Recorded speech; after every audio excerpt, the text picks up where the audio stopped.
ये कहानी उन चार दोस्तों की है जिसके साथ कुछ ऐसी घटना घटी कि जिससे उनका पूरा जीवन ही बदल गया। आइए जानते हैं कि ऐसा क्या हुआ था।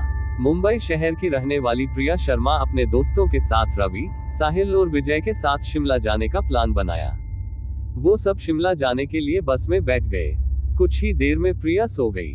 अचानक प्रिया की नींद खुल गई तो उसने देखा कि बस में कोई नहीं था। बस का ड्राइवर भी नहीं था। बस अपने आप ही चल रही थी।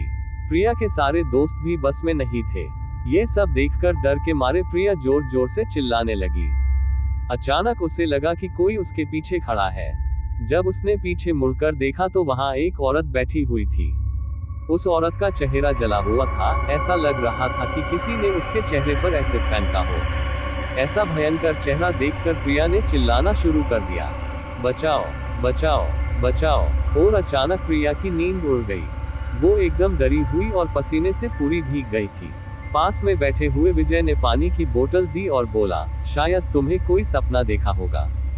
थोड़ी ही देर में सब शिमला पहुंच गए और एक होटल पर रात बिताने के लिए गए।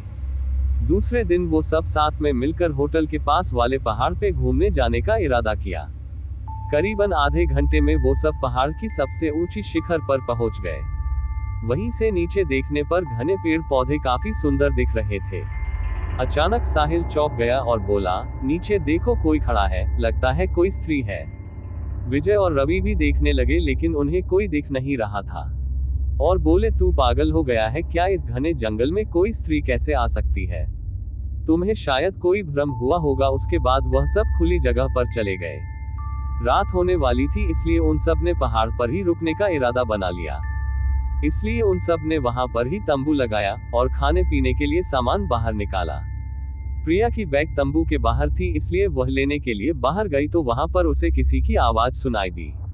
प्रिया उस आवाज की ओर अपनी नजर घुमाती है तो उन्हें सामने से कोई 3 आदमी आते हुए दिख रहे थे। उनके हाथ में धारदार हथियार देखकर प्रिया डर जाती है और दौड़ के तंबू के अंदर आ जाती है। उसने अपने दोस्तों से भी यह बात कही लेकिन कोई उसकी बातों पर विश्वास नहीं कर रहे थे।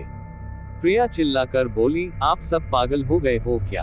कोई भी मेरी बातों पर भरोसा नहीं कर रहा है। चलिए मेरे साथ बाहर, मैं आपको बताती हूँ। वो सभी बाहर आके शिखर की चोटी से नीचे देखने लगते हैं। उतने में ही उन सभी को लगता है कि कोई 3 लोग उनकी ओर बढ़ रहे हैं।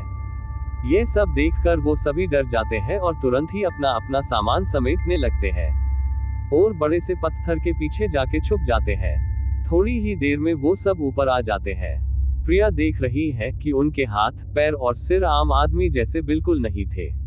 वो सब एक जगह पे बैठ जाते हैं और कुछ तांत्रिक विद्या शुरू करते हैं।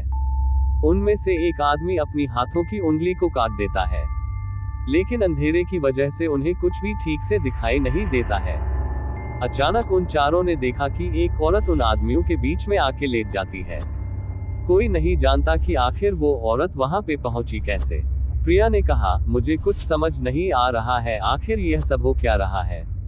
मुझे बहुत ही डर लग रहा है। एक के बाद एक वो तीनों उस औरत को सूंघने लगे। वहीं पे अचानक उस औरत ने अपनी उंगली उठाए और हमारी तरफ इशारा करने लगी। हम सब डर गए। वो तीनों उस औरत को छोड़कर हमारी ओर बढ़ने लगे। हम सब पहाड़ी से नीचे होटल की ओर दौड़ने लगे। हमारी आवाज सुनकर वो तीनों हमारी ओर दौड़ने लगे। प्रिया और साहिल सबसे आगे थे और विजय और रवि उनके पीछे दौड़ रहे थे। प्रिया और साहिल होटल तक पहुंच गए लेकिन रवि और विजय का कोई पता नहीं चल रहा था। हमने होटल वालों से उनके बारे में सभी बातें की तो उन लोगों ने कहा कि उस पहाड़ पे कोई नहीं जाता है। वो पहाड़ शार्पित है, जो भी वहां जाता है वो कभी वापस नहीं आता है। आपकी किस्मत अच्छी थी कि आप अभी जिंदा है, लेकिन हमारे दोस्त रवि और विजय कभी भी वापस लौट के नहीं आए। हमने उन्हें ढूंढने की बहुत ही कोशिश की, पुलिस कंप्लेन भी करवाए लेकिन कोई फर्क नहीं पड़ा। तो ये थी श्रापित पहाड़ की कहानी। दोस्तों, कहानी अच्छी लगी हो तो प्लीज चैनल को सब्सक्राइब कर दो। आपके सब्सक्राइब करने से मेरा हौसला अफजाई होता है। आपसे हाथ जोड़कर गुजारिश है।